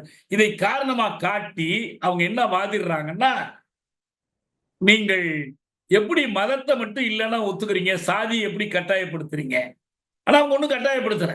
ஏன்னா அதையும் சொல்றாங்க நீதிபதிகள். நீங்க ஒரு வேலைக்கு சேரும் போது ஜாதி சான்றிதழ் கொடுக்குறீங்க. அரசிடமிருந்து ஒரு சலுகை வாங்கும் போது உங்கள் ஜாதியை ஆதாரமா காட்டி அதை வாங்குறீங்க. கட்டாயம் ஒண்ணும் கிடையாது. நீங்க வெளியிடலாம், வெளியிட வேண்டாம். ஆனா ஒரு குடும்ப தலைவர் என்ன சாதியோ அந்த குடும்பத்தை சேர்ந்தவர்கள் அந்த ஜாதியா கருதப்படுறாங்க. பெரும்பாலும் அது ஆணா இருக்க. இவங்க வாதிடுறாங்க அவன் பெண்ணுக்கு அந்த உரிமையை கொடுக்கலங்கிறாங்க. ஒரு குடும்பத்தில் பெண் தலைவரா இருந்தால் அந்த பெண்ணே அதை சொல்லலாம், அந்த பெண்ணையே பதிவு பண்ணி கொள்ளலாம். ஆனா பெரும்பாலும் அவங்க ஏன்னா யதார்த்தம் பற்றி எதை அரசு விரும்புது அல்லது கணக்கெடுக்கிறவருடைய கொள்கை என்ன என்பதை பொறுத்தது கிடையாது. அப்ப இந்த வாதத்திற்கு அடுத்து அவங்க பதில் சொல்றாங்க. இந்த அரசமைப்பு ஸ்டாலினும் ரகுபதியும் சொல்றாங்களே சட்டசபையில, அரசமைப்பு சட்டத்தினுடைய இந்த உறுப்பு 64 அந்த 69/94 அதுக்கு பதில் சொல்றாங்க. அது இந்திய அரசினுடைய அதிகார பட்டியலில் உள்ள செய்தி. அதாவது தமிழக அரசு ஒரு சாதிவாரி கணக்கெடுப்பை தமிழ்நாடு எல்லைக்குள் நடத்தலாம். எங்க போய் நடத்த முடியாதுன்னா ஆந்திராவிலேயோ கர்நாடகத்திலோ டெல்லியிலயோ போய் நடத்த முடியாது. இதான் அங்க அர்த்தம். நடத்தி ஆகணும்னு அவங்களை கட்டாயப்படுத்தல இந்த சட்டம். அதனால நடத்திட்டு இருப்பானே. சென்சஸ்னு ஒரு வார்த்தை தான் இருக்கு இந்த பட்டியல்ல. நீங்க உங்க திட்டங்களுக்காக நடத்தி கொள்ளலாம். தமிழ்நாட்டில் இந்திய அரசு தன் திட்டங்களுக்காக இங்கு கணக்கெடுப்பு செய்யலாம். ஆனால் தமிழக அரசு தன் திட்டங்களுக்காக தமிழ்நாட்டுக்கு வெளியில் போய் கணக்கெடுப்பு செய்ய முடியாது. அதுக்கு மட்டும்தான் தடை. தமிழ்நாட்டில் செய்யறதுக்கு தடை கிடையாது. இன்னும் சொல்ல போனால் முழுக்க முழுக்க தமிழக அரசின் அதிகாரத்துக்குட்பட்ட பொருட்பாடுகளில் இந்திய அரசு கணக்கெடுக்கலாமே தவிர சட்டங்களை கொண்டு வர முடியாது. தமிழக அரசுக்கு தடை இருக்குதுன்னா இந்திய அரசுக்கு வேறு சிலவற்றில் தடை இருக்கு. அப்ப இந்திய அரசு தமிழக அரசுக்கு ஏன் தேவைப்படுது? அவங்க சொல்றாங்க, குழந்தைங்களுக்கு உடல்நலம் எப்படி இருக்கு, அவங்களுக்கு எவ்வளவு ஒதுக்கணும், பெண்களுக்கு, ஜாதி மட்டுமல்ல, இங்க இது எல்லாவற்றுக்குமே கணக்கெடுப்பு வேணும். இந்த கணக்கெடுப்பு இல்லாமல் நீங்கள் திட்டங்களை வகுத்தால் இப்ப அரசு உரிமை தொகைன்னு கொடுக்குறாங்க. என்ன ஒரு கணக்கெடுப்பு அடிப்படையில் கொடுத்தாங்கன்னா யாரை இந்த உரிமை தொகையிலிருந்து விலக்குவது, யாரு விலக்கப்பட்டவர்களை உள்ளே கொண்டுட்டு வருவது, முதியோர் பென்ஷன் யாருக்கு எவ்வளவு கொடுக்குறாங்க, எவ்வளவு முதியோர் இருக்கிறாங்க, எவ்வளவு பென்ஷன், எல்லாத்துக்குமே என்ன தேவைப்படுதுன்னா கணக்கெடுப்பு தேவை. இந்த கணக்கெடுப்பில் மிக முக்கியமா இருப்ப சாதிவாரி கணக்கு. ஒரு வணிக பொருள் அதை விற்க வர்றான், இந்த வணிக பொருள் விற்கிறவங்க கூட என்ன பண்றான்னா அதுக்கு ஒரு சர்வே நடத்துறான், மார்க்கெட் சர்வே நடத்துறான். பிரைவேட் அவன் கொஞ்சம் பேரை அமர்த்தி சர்வே பண்ண போறான். சர்வே பண்ணி அந்த சர்வே அடிப்படையில் தான் அவன் எந்த பொருள் அதிகமா விற்கும், எது குறைவா விற்கும், நம்ம பொருளோட தரத்தை பற்றி வாடிக்கையாளர்கள் என்ன கருதுகிறார்கள், இது எல்லாத்தையும் அவன் முடிவு பண்றான். அதனால வேண்டி இந்த மாதிரியான ஒரு கணக்கெடுப்பை மாநில அரசு நடத்த முடியுங்கிறதுக்கு விரிவான சான்றுகளை நீதிபதிகள் கொடுக்கிறாங்க. இதெல்லாம் வச்சு நீங்க நடத்த முடியும். ஆகவே மாநில அரசுக்கு இதை நடத்துவதற்கான தகுதி இல்லை, அருகதை இல்லை என்ற வாதத்தை நாங்கள் அடியோடு நிராகரிக்கிறோம். ஒரு தனி மனிதனுக்கு தன் சாதியை சொல்வதற்கு, சொல்லாமல் இருப்பதற்கான உரிமை இருக்கு. தனிமை உரிமை, ரைட் டு பிரைவசி. ஆதார்ல எல்லாம் ரைட் டு பிரைவசியை கொண்டு வந்தீங்க, இதுல ஏன் இல்லை? அவங்க சொல்றாங்க தாராளமா யாரும் சொல்ல வேண்டும் என்ற கட்டாயம் இல்லை, நீ சொல்லாம கூட தெரிஞ்சுக்க முடியும். ஏன்? இதெல்லாம் பப்ளிக் டொமைன்ல இருக்கு, ஏற்கனவே இருக்கு. ஏற்கனவே வாக்காளர் பட்டியல் இருக்கு, ஏற்கனவே பல்வேறு விதமான ஆதாரங்கள் இருக்கு. நீங்க மொத்தமா எல்லோரும் என்ன சொல்றீங்கன்னு தெரிஞ்சு எடுப்பதற்காக தான். அப்படி எடுப்பதன் மூலமா நமக்கு என்ன கிடைக்குதுன்னா ஒட்டுமொத்தமான புள்ளி விவரங்கள் கிடைக்கும். ஒவ்வொரு வகுப்பும் என்ன நிலையில இருக்குது என்பதை நாம் தெரிந்து கொள்ள முடியும். அரசமைப்பு சட்டத்தினுடைய 7ஆம் அட்டையினுடைய ஒன்றிய பட்டியல் இருக்கிற பல்வேறு உறுப்புகளை காட்டி இதற்காக அவங்க எடுக்கிறாங்க. அரசமைப்பு சட்டத்தின்படி அடிப்படை உரிமைகளை பாதுகாக்க வேண்டிய அரசு அதன் குடிமக்களுக்கு எதிராக திரும்புவதற்கல்ல, குடிமக்களுக்கான சேவநல அரசாக இருப்பதற்கு அது கண்ண மூடிட்டு செயல்பட முடியாது. எனவே நாம் இந்த பட்டியல் எடுக்கிற அதிகாரம் அவர்களுக்கு இருக்கு என்று சொல்றேன். இதுல பீகார்ல உண்மையிலேயே எடுத்துட்டாங்க. எடுத்தது மட்டுமல்ல, எடுத்த விவரங்களையும் வெளியிட்டு இருக்கிறாங்க. அதன் அடிப்படையில் அவங்க சில முடிவுகளை எடுத்திருக்காங்க. தமிழக அரசுக்கு இது கட்டாயம் தெரியும், இது என்ன செய்ய முடியும். இவங்க ஒரே ஒரு குறுகிய பிரச்சனையை வச்சுட்டு பார்க்கிறேன். வன்னியர்களுக்கு தனியா 10.5% அவங்க 13 கேட்டாங்க. நமக்கு அந்த வரலாறு பின்னணி நல்லா தெரியும். வன்னியர்களுக்கு தனி இடஒதுக்கீடு கேட்டு பெரிய போராட்டங்கள் நடந்துச்சு. கலைஞர் என்ன செஞ்சாருன்னா இந்த எம்பிசி அவங்களுக்கான கல்வியிலும் வேலை வாய்ப்பிலுமான ஒதுக்கீட்டை வழங்கி அந்த பிசிக்குள்ள ஒரு பிரிவை எம்பிசி ஆக்கினாங்க. அப்ப மொத்தம் 50 விழுக்காட்டுல இன்னைக்கு 30 விழுக்காடு இவங்க பிசியும், இவங்க இல்ல 30 இவங்களுக்கு 30 விழுக்காட்டுல 10 விழுக்காடு பிசியும் 20 விழுக்காடு எம்பிசியுமா இருக்கிறாங்க. இதுக்குள்ள எங்களுக்கு 13 கேட்டாங்க. யாரு? வன்னியர்களுக்கு தனியா கொடுங்க. அப்ப மிச்சம் 7 தான் வரும். அவங்க எவ்வளவு பேர் இருப்பாங்க? அவங்க பல பிறன்மலை கல்லறு, டிஎன்சி, இன்னும் சின்ன சின்ன வகுப்பினர் இருக்கிறாங்க. நாவிதர்கள், வண்ணார்கள். பூராவுக்கும் வருமா என்னங்கிற பிரச்சனை எல்லாம் வந்துச்சு. இப்ப கடைசியா எடப்பாடி ஆட்சியில கடைசியா 10.5 ஒதுக்கி கொடுத்தாரு. அப்புறம் ஆட்சிக்கு வந்தோன்னே அதை கொடுத்தாங்க. இப்ப நீதிமன்றத்துல போய் செல்லாதுன்னு ஆயிடுச்சு. நான் இதை பற்றி 2-3 முறை கட்டுரைகள் எழுதியிருக்கேன்.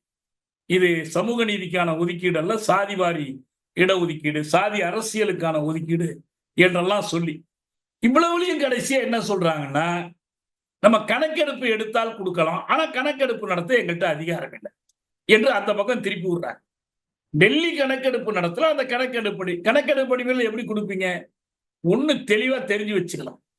இந்திய அரசு இப்போது இருக்கிற அரசு நீடிக்கிற வரைக்கும், மோடி ஆட்சி நீடிக்கிற வரைக்கும் அனைத்திந்திய அளவில் சாதிவாரி கணக்கெடுப்பு நடத்த மாட்டார்கள். காங்கிரஸே நடத்தலையே 2011 வரைக்கும். 2011 தான் நடத்துறாங்க. அதுக்கு முன்னால வரைக்கும் நேரு அரசாங்கம் நடத்தல, இந்திரா அரசாங்கம் நடத்தல, ஒரு அரசாங்கம் நடத்தலையே. ஏன்னா அவங்க எல்லோருமே இந்த பிற்படுத்தப்பட்ட மக்களுடைய கோரிக்கைகளை கண்டு பயப்படுறாங்க. ஏன்னா மண்டல் குழு ஒரு புதிய அரசியலுக்கே பீகார்லையும் ஊபிலையும் மற்ற மாநிலங்களிலும் வித்துட்டுச்சு. இனி இவர்கள் தங்களுடைய உண்மையான நிலையை தெரிந்து கொண்டால் அந்த அரசியல் விளைவுகள் என்னவாக இருக்கும்னு பயப்படுறாங்க. அதனாலதான் பீகார்ல இந்த கணக்கெடுப்பு ரொம்ப பெரிய ஒரு பயனை கொடுத்திருக்கு. அதாவது அந்த கணக்கு நமக்கு தெரிஞ்சிருக்கு. பீகார் அமைச்சரவை ஒரு ஏன்னா அவங்க அந்த ஆளுநர் உரையிலேயே சொல்றாங்க, அரசு இப்படி ஒரு திட்டம் இருக்கு, எல்லாரும் ஆதரிக்கணுங்கிறாங்க. சட்டமன்றத்தில் ஒருமனதாக தீர்மானம் நிறைவேற்றுறாங்க இப்படி கணக்கெடுப்பு நடத்தணுங்கிறதுக்கு. அது என்ன தெரிஞ்சுன்னா, ஏற்கனவே 30 விழுக்காடு இடஒதுக்கீடு இருந்த ஓபிசிக்களுக்கும் எக்கனாமிக்கலி மோஸ்ட் பேக்வர்ட் செக்ஷன்ஸ், மன்னிக்கணும், extremely most backward sections, EPS, அது சுருக்கமா சொன்னா ஓபிசி மாதிரி இபிசி. ஓபிசி இபிசிக்கு 30 விழுக்காடு இருந்த இடஒதுக்கீட்டை 43 விழுக்காடாக உயர்த்தினாங்க. எஸ்சிக்களுக்கு, அட்டவணை சாதிகளுக்கு 16ஐ 20ஆக உயர்த்தினார். அட்டவணை பழங்குடிகளுக்கு 1 விழுக்காட்டை 2 விழுக்காடாக உயர்த்தினார். இந்த பார்ப்பனர்கள் மற்ற இந்த இடபிள்யூஎஸ் பொருளியலில் நலிந்த பிரிவு எந்த மாற்றமும் இல்லை. ஏன்னா இந்த சாதி கணக்கெடுப்பு ஒரு கணக்கை வெளியிட்டுச்சு. என்னன்னா ஓபிசிக்கள் மொத்தம் 27.13 விழுக்காடு, இந்த மிகவும் பிற்பட்ட உட்பிரிவு 36 விழுக்காடு. ஓபிசியை காட்டில் இபிசி அதிகம். ரெண்டும் சேர்த்தா அவங்க 63 விழுக்காடு அவங்க மட்டுமே வர்றாங்க. பிசி மட்டும் வர்றாங்க. மக்கள் தொகை 13,70,00,000. இதுல 63% அவங்க மட்டுமே. எஸ்சி எஸ்டி சேர்த்தா 21 விழுக்காட்டுக்கு கொஞ்சம் கூடுதல். இப்ப பீகார்ல 2,97,00,000 குடும்பங்கள் இருக்கிறாங்க. இதுல 34.1 விழுக்காடு 94 லட்சம் குடும்பங்கள் மாதத்திற்கு 6,000 ரூபாய்க்கும் குறைவான வருமானம் பெறுகிறார்கள் என்று இதை கணக்கெடுத்து முடிச்சாங்க. அதனுடைய விளைவு என்னன்னா, இந்த ஒதுக்கீட்டை எல்லாம் அவங்க உயர்த்தி கொடுத்தாங்க. இந்த உயர்த்தி கொடுத்ததன் மூலமா தான் அந்த விழுக்காடு அதிகமா போச்சுன்னு நிறுத்தி வச்சிருந்தாங்க. ஆனா இந்த கணக்கை யாருமே சேலஞ்ச் பண்ணல. இந்த கணக்கு உறுதியாக நிற்கிறது. எதிர்காலத்தில் பீகாரில் ஒரு மாற்றங்களுக்கான போராட்டத்திற்கு இது பயன்படும். பிற்பட்ட வகுப்புகளுக்குள்ளேயும் வகை வகையா பிரிச்சிருக்கிறார். யாதவர்கள் 14.26 விழுக்காடு, குஷ்வாகாக்கள் 4.21 விழுக்காடு, குர்மீக்கள் 2.87 விழுக்காடு, பனியா 2.31. இந்த எக்ஸ்ட்ரீம்லி பேக்வர்ட் கிளாஸ், மிக மிக பிற்பட்ட வகுப்புகள், கேவர்த் 0.2 விழுக்காடு, கேவத் 0.71, மல்லா 2.6. இப்படி ஒவ்வொரு பிரிவா சொல்றாங்க. இத்தரவா ஒவ்வொன்னா பிரிச்சு சொல்லி இருக்கிறதுனால அரசு என்ன திட்டங்களை மேற்கொண்டாலும் இவற்றின் அடிப்படையில் தான் செய்ய முடியும். இது நல்ல உதாரணம். இப்போ இதை வைத்துக் கொண்டு பீகார் மக்கள் தொடர்ந்து போராடணும். அவங்க மட்டும் இல்லை, மற்ற மக்களும் மற்ற தேசிய மக்களும் ஏன்னா இந்த 50 விழுக்காடு உச்சபட்சம் என்ற தடை இருக்கு பாருங்க. இந்த தடை அரசமைப்பு சட்டத்தில் எங்கேயுமே இல்லை. இடஒதுக்கீடு என்பது இருக்கிற மக்கள் தொகையில் ஒவ்வொரு பிரிவினருக்கும் இருக்கிற பங்குக்கேற்ப அமையும். அந்த பங்கிற்கேற்ப அமைய வேண்டும் என்று சொல்லும் போது அது 50 விழுக்காட்டுக்கு மேல போகுதா கீழே போகுதா என்பது அந்தந்த மாநிலத்தை பொறுத்து. ஒரு உதாரணம் எடுத்துக்கோ. மிசோரம்ல எஸ்டி அட்டவணை பழங்குடிகள் இருக்காங்க பாருங்க. இந்த அட்டவணை பழங்குடிகள் 75 to 80 விழுக்காடு இருப்பாங்க. பல வடகிழக்கு பகுதிகள் அப்படிதான். திரிபுராவில் அவங்கதான் 60-70 விழுக்காடு வரைக்கும் இருப்பாங்க. நீங்க அங்க போய் 50 விழுக்காட்டுக்கு மேல இடஒதுக்கீடு கிடையாதுன்னு சொன்னா யாருக்கு அதை பிரிச்சு கொடுங்க? எங்க போய் கொடுக்க போறீங்க? இந்தியா முழுவதற்கும் உரிய விதமான இடஒதுக்கீட்டு பங்கீடு சாத்தியமே இல்லை. மண்டல் குழு வேறு வழி இல்லாமல் 27 விழுக்காடுன்னு சொல்றாரு தவிர அந்த 27 விழுக்காடு தமிழ்நாட்டுக்கு போதாது. இன்னொரு மாநிலத்துக்கு அதுவே அதிகமா தெரியும். எதுக்குடா 27? ஏன்னா ஜாட்டுகள்லாம் அப்ப அந்த நேரத்துல முற்பட்டோர் பட்டியல்ல பொதுப்பட்டியல்ல இருந்ததுனால ஜாட்டுகள் மண்டல் குழுக்கு எதிராக போராடினாங்க. முதல்ல குஜார்கள் இன்னைக்கும் போராடுறாங்க. அதே போல குஜராத்ல பட்டியல்கள் இருக்கிறாங்க. ஊருக்கு ஒரு மாறுபடு. அதனாலதான் நம்ம என்ன சொல்றோம்னா, இடஒதுக்கீட்டினுடைய அளவை தீர்மானிக்க வேண்டிய அதிகாரம், உரிமை மாநில அரசுக்குத்தான் இருக்க வேண்டும். மாநில அரசுக்கு இடஒதுக்கீட்டின் அளவை தீர்மானிக்கிற உரிமை அதிகாரம் இல்லாதனாலதான் இந்த 50 இப்ப 69 அதுக்கு 9ஆம் அட்டவணை பாதுகாப்பு உச்ச நீதிமன்றத்தில் வழக்கு எல்லாம் இருக்கு. இப்ப பீகார் அவங்க கணக்குப்படி என்னன்னா, இப்ப பாருங்க, இவ்வளவு புள்ளி விவரங்கள் கேட்டு தரவுகள் கேட்டு மண்டல் பரிந்துரை பற்றி உச்ச நீதிமன்றத்தில் வழக்கு நடக்கும் போது 27 விழுக்காடுன்னு சொல்றீங்களே, யார் நீதிபதிகள் கேட்ட கேள்வி. அதாவது ஒதுக்கீடு அறிவிக்கப்பட்டு 10 வருட காலத்திற்கு அந்த பரிந்துரை செயல்படுத்தப்படாமல் இருக்கு. 10 வருஷத்துக்கு கழிச்சு செயல்படுகிற போது அவங்க என்ன பண்றாங்கன்னா, இந்த ஒதுக்கீட்டு அளவை நீங்க எப்படி தீர்மானித்தீர்கள்? நீதிபதிகள் கேட்ட கேள்வி. Do you have quantifiable data? அப்படியே மெய்யா அளந்து பார்க்கக்கூடிய விவரங்கள் உங்கள்கிட்ட இருக்கா? யார் சொன்னா 27 விழுக்காடுன்னு கேட்டாங்க அவங்க. அதே போல கல்விக்கான இடஒதுக்கீடு வருது 2008 நினைக்கிறேன். அப்ப மீண்டும் இதே கேள்வி, என்ன அவசரம்னு கேட்டாங்க. Why are you in a haste கேட்டாங்க நீதிபதிகள். ஏன்னா அவங்க பெரும்பாலும் பார்ப்பன நீதிபதிகள் கேட்பாங்க. இடஒதுக்கீட்டுக்கு பகைவர்கள் கேட்டாங்க. ஒரே ஒரு கேள்வி என்னன்னா, இந்திய அரசமைப்பு சட்டத்தையே திருத்தி எக்கனாமிக்கலி வீக்கர் செக்ஷன்ஸ் 10% கொண்டு வர்றாங்களே, அதை பற்றி நீதிமன்றம் கேள்வியே கேட்கல. எங்க டேட்டா? வருமானம் 8 லட்சம் ஏழைன்னு கண்டுபிடிக்கிறதுக்கு 8 லட்சத்தை அதுக்கு என்ன தரவுகள்? எங்க போய் புள்ளி வர எடுத்தீங்க? இந்தியாவெங்கும் இந்த எக்கனாமிக்கலி வீக்கர் செக்ஷன்ஸ் எவ்வளவு சதவீதம் இருக்கிறாங்க? அவங்களுக்குள்ள பார்ப்பனர்கள் எவ்வளவு? வேற சாதிக்காரர்கள் எவ்வளவு? அவங்களுடைய வருமானம் என்ன? அவர்கள எவ்வளவு பேர் பட்டப்படிப்பு படித்தவர்கள்? அவங்களுடைய குடும்பங்களில் எந்த அளவு கல்வி தகுதி இருக்கு? அவர்களுடைய எவ்வளவு பேர் உயர் பதவியில் இருக்கிறாங்க? கடந்த காலத்தில் எவ்வளவு பேர் உயர் பதவியில் இருந்திருக்கிறாங்க? எந்த புள்ளிவரமே கிடையாது. எந்த புள்ளிவரமே இல்லை. மோடி விரும்பினார், சட்டத்தை திருத்தினார், இடபிள்யூஎஸ் அறிவிச்சார், கொண்டு வந்தார். ஏற்கனவே இதே இடபிள்யூஎஸ் வேற பேர்ல எக்கனாமிக்கலி பேக்வேர்டு கொண்டு வரப்பட்டு அடிபட்டுச்சு. 10 விழுக்காடு நரசிம்மராவ் கொண்டு வந்தது இந்திராசாணி தீர்ப்பில் அடிபட்டுச்சு. அதை ஏமாற்றி விட்டு வேற ஒரு பேர்ல இந்த திருத்தத்தை தங்கள் செல்வாக்க பயன்படுத்தி கொண்டு வர்றாங்க. அரசமைப்பு சட்டத்தை திருத்தி கொண்டு வர்றாங்க. சிபிஎம் போன்ற கட்சிகள் இதை ஆதரிச்சாங்க. இதை இடபிள்யூஎஸ் ஆதரிச்சு கொண்டுட்டு வந்துட்டாங்க. ஏன்னா ஊபியில மற்ற மாநிலங்கள்ல எல்லாம் பார்ப்பனர்கள் நிறைய இருக்காங்க, அவங்க ஓட்டெல்லாம் வேணும், என்னென்னமோ காரணம் சொன்னாங்க. ஆனா எந்த புள்ளி வரும்? ஒரு புள்ளி வரும் கிடையாது, தரவுகளே கிடையாது.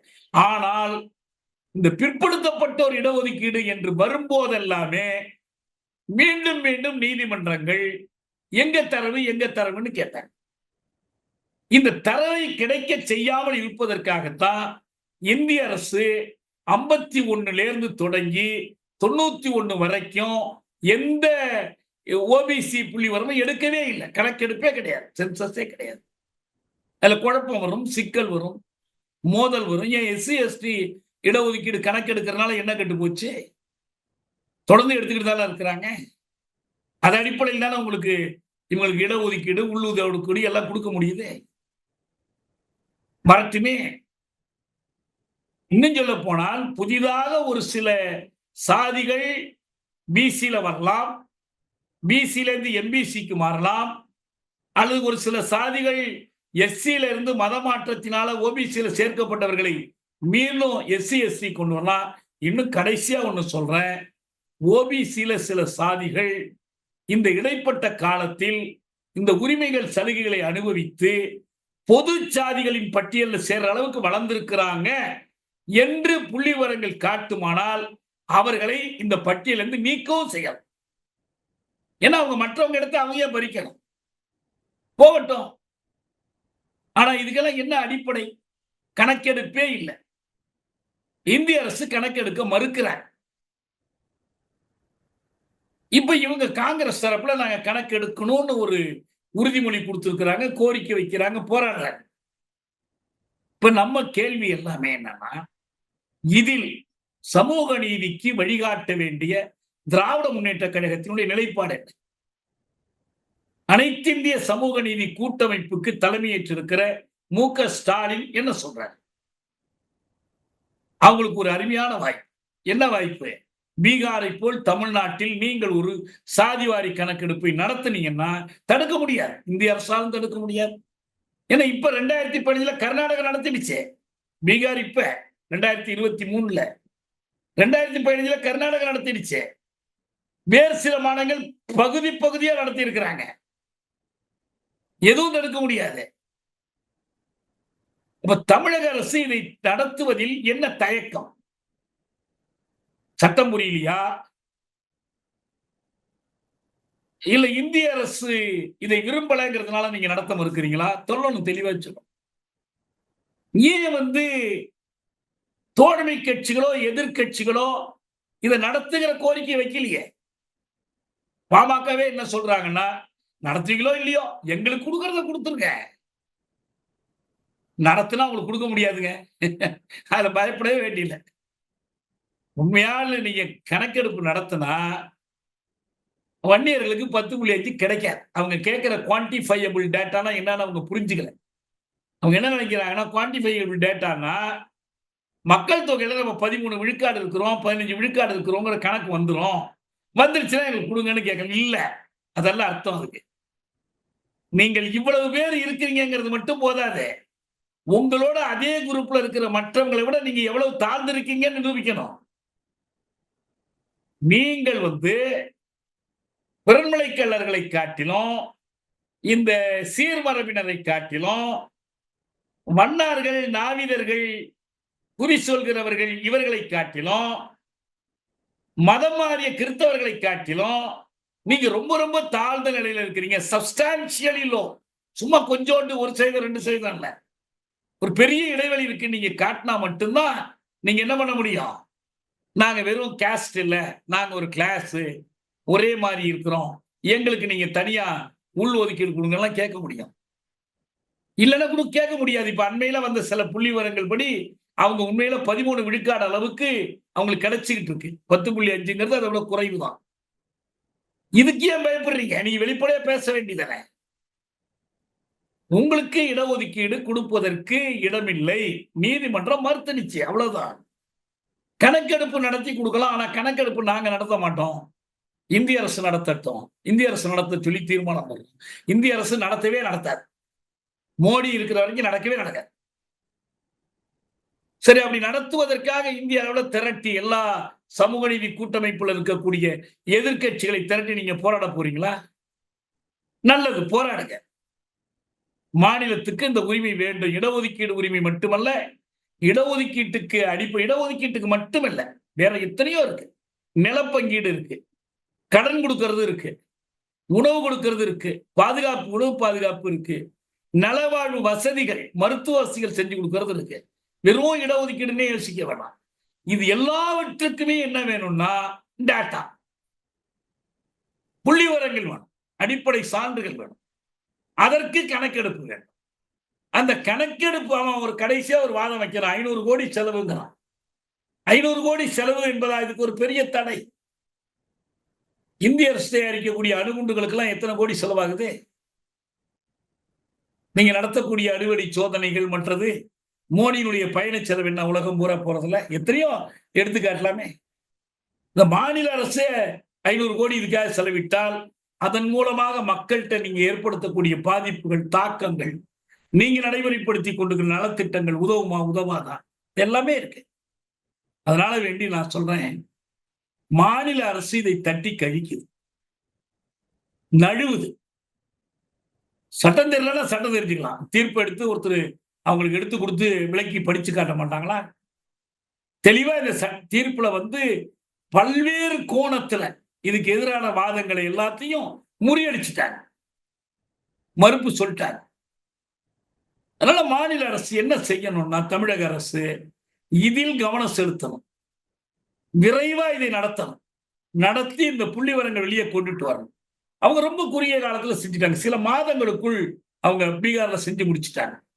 இடையில நீதிமன்றம் ஒரு முறை ஸ்டே பண்ணுது, அப்ப கொஞ்சம் தாமதமாகுது, மீண்டும் பண்றாங்க. அவங்க ஒரு 17 கேள்விகள் கேட்டிருக்காங்க. அவங்க கேட்ட விவரங்கள் ரொம்ப முக்கியமானதுன்னு நான் நினைக்கிறேன். இப்ப நமக்கு அது போன்ற விவரங்கள் இங்கே தேவைப்படும். ஏன்னா அவங்க ஏதோ சம்பந்தமே இல்லாம ஏதோ ஒண்ணு பண்ணல. அந்த கேள்விகள்ல அவங்க சாதி மதத்தை மட்டும் கேட்கல, வேறு பல விவரங்களை அவங்க கேட்கிறாங்க. கேளுங்க, இதுல என்ன கஷ்டம் இருக்கு சொல்றதுல. குடும்ப உறுப்பினர்கள் அனைவரின் பெயர், ஒவ்வொரு உறுப்பினரின் வயது, பாலினம், மதம் மற்றும் சாதி. வயது என்ன, ஆணா பெண்ணா அல்லது மூன்றாம் பாலினம்னா அதையும் குறிப்பிடலாம். மதம் என்ன, சாதி என்ன, குடும்பத்தில் எந்த உறுப்பினர் எந்த அளவுக்கு கல்வி கற்றுள்ளார், குடும்ப உறுப்பினர்கள் என்ன செய்கிறார்கள், வணிகம், வேலை அல்லது படிப்பு, குடும்பத்தில் யாருடைய பெயரில் வீடு அல்லது நிலம் எங்கெல்லாம் உள்ளது. இந்த 2 வீடு வச்சிருக்கிறோம் பூரா நான் சொல்ல மாட்டேங்கிறான், போனா போட்டோம். குடும்பத்தில் யாருடைய பெயரிலாவது விவசாய நிலம் இருக்கிறதா இல்லையா, நிலம் அல்லது வீடு இருந்தால் அதன் முழுமையான விவரங்கள், குடும்ப உறுப்பினரிடம் மடிக்கணினி அல்லது கணினி இருந்தால் அது பற்றிய விவரங்கள், வீட்டில் 2 சக்கர வாகனம், 3 சக்கர வாகனம் அல்லது 4 சக்கர வாகனம் இருந்தால் அது பற்றிய விவரங்கள், குடும்பத்தின் ஒவ்வொரு உறுப்பினரின் அனைத்து வருவாய் ஆதாரங்கள் இருந்தும் மொத்த வருமானம் என்ன. இதாங்க அவங்க கேட்கிற விவரம். இது கேட்டா என்ன குறைஞ்சு போயிடும், முடிஞ்ச வரைக்கும் திரட்டலாம். இதுல ஒருத்தர் மாத்தி சொல்லிட்டாரு குறை, அதனால ஒண்ணும் ஆயிடாது. ஏன்னா மொத்த கணக்கு தான் நமக்கு தேவை. ஆனா பீகார்ல அவங்களுக்கு கிடைத்த அனுபவம் என்னன்னா, உயர் சாதியினர் இந்த கணக்கெடுப்புக்கு ஒத்துழைக்க மறுக்கிறாங்க, ஆனா ஒடுக்கப்பட்ட மக்கள் இந்த கணக்கெடுப்பை வரவேற்கிறாங்க. ஒருத்தர் ஒரு வீட்டுல விவரம் சொல்லணும்னா பக்கத்து வீட்டுக்காரங்க விவரம் தெரிவிச்சுட்டு இருக்கிறாங்க, அதை ரகசியமா காப்பாத்துறாங்க, தரவுகளை பாதுகாக்கிறாங்க, எல்லாத்த பற்றிய விவரத்தையும் இந்த தீர்ப்பில் சொல்லியிருக்கிறாங்க.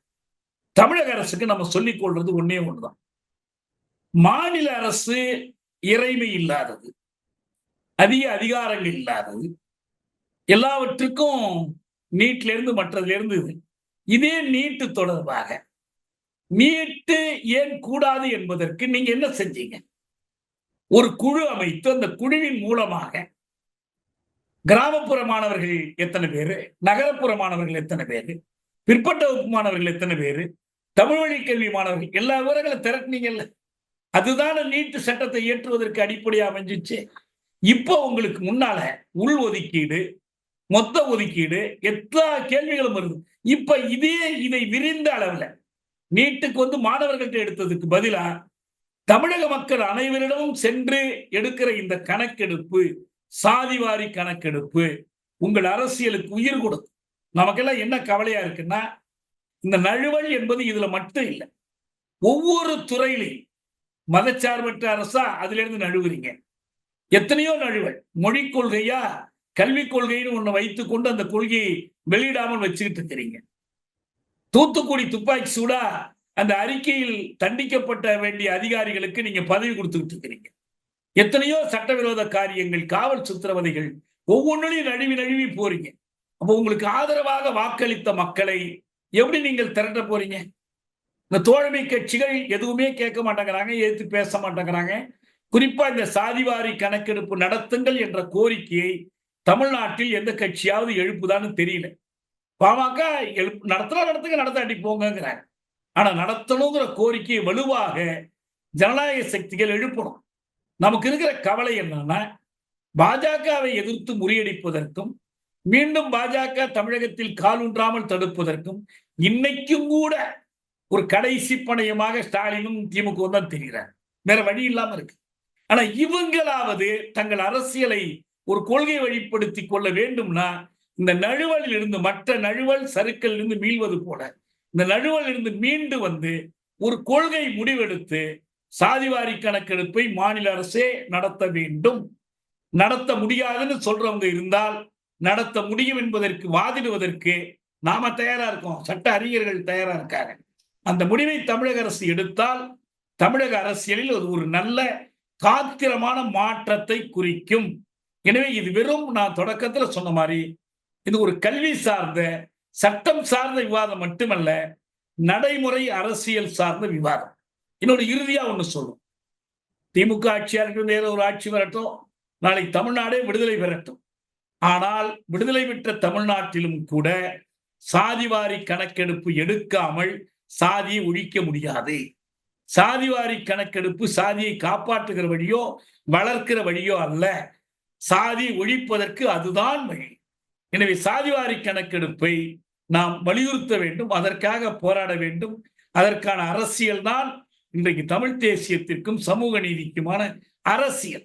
அதுவும் இந்த உள்ஒதுக்கீடு விஷயத்திலாம் தமிழ்நாட்டுக்கு இருக்கிற அதிகாரமே வேண்டாம், விட்டு கொடுத்துருங்க டெல்லிக்கிட்டேன்னு கேட்கிறவங்க தலையெடுத்திருக்கிற ஒரு நேரத்துல நாம் சாதிவாரி கணக்கெடுப்பை தமிழ்நாடே நடத்துங்க, ஒதுக்கீட்டு அளவை தமிழ்நாடே தீர்மானியுங்கள் என்ற கோரிக்கையை நாம் எழுப்பணும். அதை தமிழ்நாடு அரசு செவி மடுக்கணும். இதான் இந்த தலைப்பின் கீழ் நாம் பார்க்க விரும்பினது. இன்னும் இந்த தலைப்புல இடஒதுக்கீடு, சமூக நீதி பற்றி இன்னும் சில செய்திகள் நம்ம அடுத்தடுத்த நிகழ்ச்சிகள்ல நம்ம பேசுவோம்.